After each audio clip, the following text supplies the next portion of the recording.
C'est malheureusement exact, mais il a fallu que nous tenions compte des circonstances que nous ne pouvions pas prévoir à l'époque.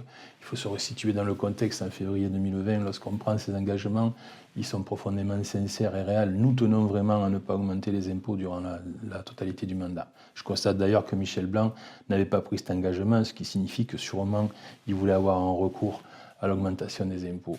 Mais qu'est-ce qui se passe? Des choses que nous ne pouvions pas prévoir et qui nous arrivent en l'espace de 2 ans. 5 choses relativement énormes qui nous tombent sur la tête et qui nous obligent à réagir. La première, bien évidemment, c'est le Covid. On est élu le dimanche, le mardi, il y a un confinement général sur toute la France. Ensuite, en décembre 2020, nous sommes même durement impactés par la loi SRU avec des pénalités de 140 000 € par an. Je fais d'ailleurs une consultation auprès des Barbantanais en février-mars 2021 qui me donne l'autorisation d'augmenter un petit peu les impôts et en me disant je ne veux pas que vous fassiez beaucoup de construction de logements sociaux et c'est ce que nous faisons. Et en 2022, coup sur coup, malheureusement, en février, le début de la guerre en Ukraine, avec ce que ça signifie en termes d'explosion de l'inflation, et en juillet 2022, les terribles incendies de la Montagnette. Ajoutez à cela un État qui est en train, dont les finances sont relativement décrépies et qui enlève de plus en plus son soutien aux collectivités locales. On a eu à gérer quelque chose d'exceptionnel et c'est en conscience que nous avons augmenté les impôts et je suis d'accord avec Michel Blanc de 15,32% au cours de ce mandat. C'est quelque chose que je ne renie pas, c'est quelque chose que j'assume et je pense que nous avons décidé en conscience et que nous avons décidé pour le bon sens pour Barbantane. Ce qu'il faut savoir aussi, c'est que si nous ne l'avions pas fait, nous n'aurions pas pu dégager d'épargne et si nous n'avons pas d'épargne, nous ne pouvons pas investir et si nous ne pouvons pas investir, nous ne pouvons pas entretenir les bâtiments, les espaces publics du village et Barbantane, petit à petit, se serait décrépit. Je constate néanmoins, puisque Michel Blanc est soucieux d'histoire, mais moi aussi je le suis, que lors de son passage entre 2001 et 2014 en tant qu'adjoint aux finances à Barbantane, il a augmenté les impôts de 41,93%.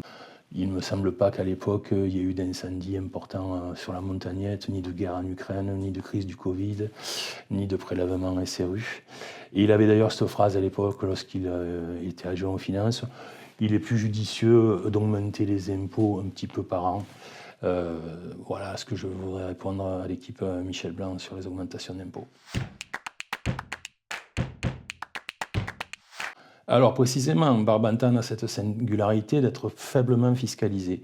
En plus, ce qu'il faut comprendre, c'est que lorsqu'on réfléchit sur un taux, il faut aussi réfléchir sur la base. C'est-à-dire que vous pouvez avoir un taux fort et une base forte, et vous avez un produit fort, mais vous pouvez avoir un taux faible et une base faible, et un produit faible. Barbantane est plutôt dans la catégorie des communes qui ont un taux faible et une base faible. Pourquoi d'ailleurs ils ont une base faible, on a une base faible? Tout simplement parce qu'on n'a pas eu de développement économique, contrairement à des villes comme Château-Renard qui se sont développées depuis 20 ans, Graveson aussi, ou Rognona. Par définition, lorsqu'on assoit un impôt, il faut qu'il y ait des bases. Et si vous avez peu de bases, vous avez peu de produits. Donc Barbantane a cette singularité d'être à la fois avec des bases relativement faibles et des taux relativement faibles. Mais malgré ces augmentations d'impôts que nous avons connues depuis 2020, sur les 18 communes qui se situent autour de Barbantane, Barbantane se situe au 4e rang des communes les moins imposées. On va d'ailleurs publier le tableau sur des bases de 2024, qui sont les dernières bases officielles connues. Et les Barbantanais pourront du coup comparer leur taux de fiscalité et leur taux de qualité de vie par rapport à nos collègues et à nos voisins.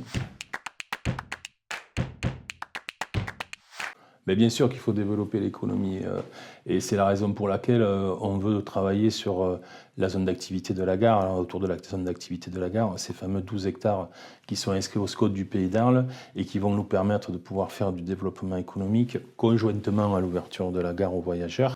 Et ça va être source de développement économique, d'emploi pour les Barbantanais, mais aussi bien évidemment de base fiscale sur laquelle la commune pourra s'appuyer pour pouvoir bénéficier de revenus structurels qui lui permettront de garantir son indépendance financière et fiscale.